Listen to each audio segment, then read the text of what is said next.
para falar sobre política mais no âmbito eleitoral, falar sobre a Quest divulgada hoje com os números de São Paulo.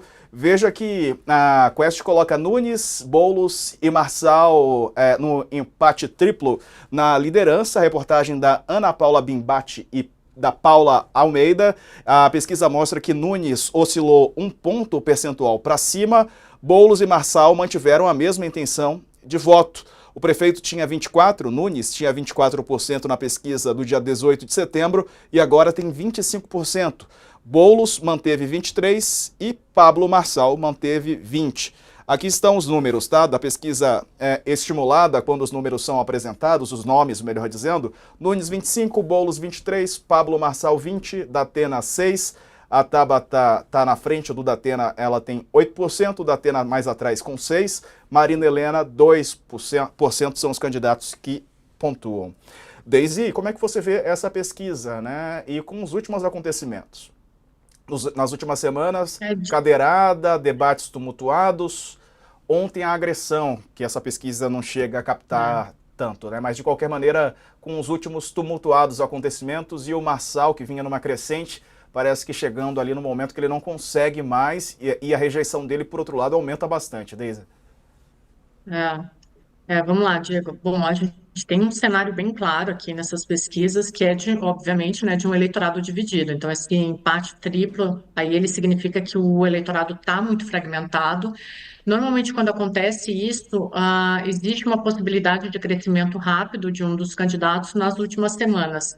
Normalmente, isso tende a um fato novo. Então, quando acontece um fato novo em alguma campanha, isso tende a fazer com que um dos candidatos ele cresça mais através ou desse fato novo ou também de um impacto de alianças. Então, por exemplo, algum líder político que entra na campanha e acaba fortalecendo essa eleição. O que a gente tem visto aqui em São Paulo, eu sempre lembro isso, assim, São Paulo tem tradicionalmente um eleitorado de centro. Às vezes ele pende para a direita, pende para a esquerda. Todas as vezes que ele votou na esquerda foi quando a direita teve alguma crise eleitoral, né? Isso é um histórico que a gente tem. Talvez por isso que o próprio Boulos e o Nunes, eles insistam nesse discurso, né? Eu acho que a gente que está acompanhando com um pouco mais de detalhe, né? A gente percebeu que o Nunes, muitas vezes, ele foi instigado a ser mais agressivo durante a campanha eleitoral e ele optou por não ser, porque ele entende que o eleitorado de São Paulo tem essa preferência por um personagem menos histriônico, né? O Boulos, na mesma medida, né? O Boulos deu uma suavizada na imagem dele e tentou se tornar um personagem um pouco mais de centro. Quem não tem feito isso é o Pablo Marçal. Mas ele utiliza uma tática que ela não é completamente desconhecida do jogo político, que é em ambientes onde já existem cenários moderados, a única forma dele chamar a atenção é através da violência, ou violência simbólica, e nesse caso aqui extrapolou como a gente nunca viu. Mas o fato é que a tática do Marçal ela parece ter se esgotado justamente pela característica do eleitor paulistano de ser moderado. Então, ele conseguiu chamar a atenção por uma tática que é extremamente conhecida, que é através da violência, mas agora isso se esgotou, né? A gente tem que ver as próximas semanas se vai ter algum fato novo que possa levar ele adiante, mas eu acredito que o embate ele deva ficar entre o Nunes e o Boulos pela própria característica do eleitorado paulistano. Só para finalizar, aqui não tomar o tempo do Tales e do Coutinho, mas o Marçal, ele apostou num discurso antissistema que tem funcionado muito no Brasil polarizado, né? Então, ele usou uma estratégia para chamar a atenção através desse discurso de um cansaço do imobilismo das elites, né? Isso acaba funcionando. E aí ele conseguiu fazer aquilo que outros políticos já fizeram na política brasileira, né? Que é manter uma base fiel ali. Ao que parece, ou ao que a gente tem visto pelas últimas pesquisas, essa base é de 20%. A gente tem que ver se vai ser suficiente para levar ele adiante, né? O Coach, e ontem, né? Esse tapa que o assessor do Marçal deu no Duda Lima, né? Que é marqueteiro do Nunes. Isso pode impactar ainda mais negativamente nessa rejeição ao Marçal? Qual que é a sua avaliação dos números? Olha, isso que aconteceu ontem, está na cara que isso foi uma coisa armada também, exatamente o que a Deise falou. O Marção entrou na fase desespero, modo desespero, né? Ele não sai mais dos 20%, não cai, não sobe, né? Então agora, ele ontem fez uma live dizendo que agora é guerra.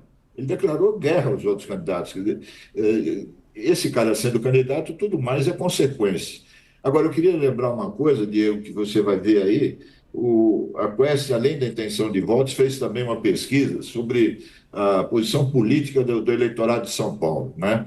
E confirmou uma questão, uma coisa histórica que a Deise já tocou, que é o seguinte: o eleitorado de São Paulo, um terço é de direita, um terço é de esquerda e um terço é de centro, né? O que aconteceu nessa eleição? A direita ficou com o Marçal, o centro mais com o Nunes e a esquerda com o Boulos.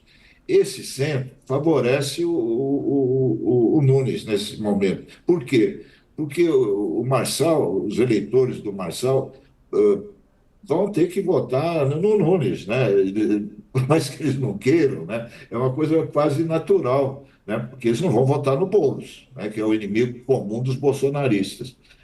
Então, isso tudo mostra no segundo turno, e a pesquisa Quest confirma isso, muito favorável nesse momento ao Ricardo Nunes, ao prefeito candidato à reeleição. Mas não podemos esquecer que no segundo turno, além de toda essa de acordos, alianças e tal, o tempo de televisão, que está sendo muito importante nessa eleição, vai ser dividido meio a meio, né? Não vai mais ser esse latifúndio do Nunes contra um pouquinho para os outros. Então, isso pode, de alguma maneira, alterar o cenário, que nesse momento é muito favorável ao Ricardo Nunes.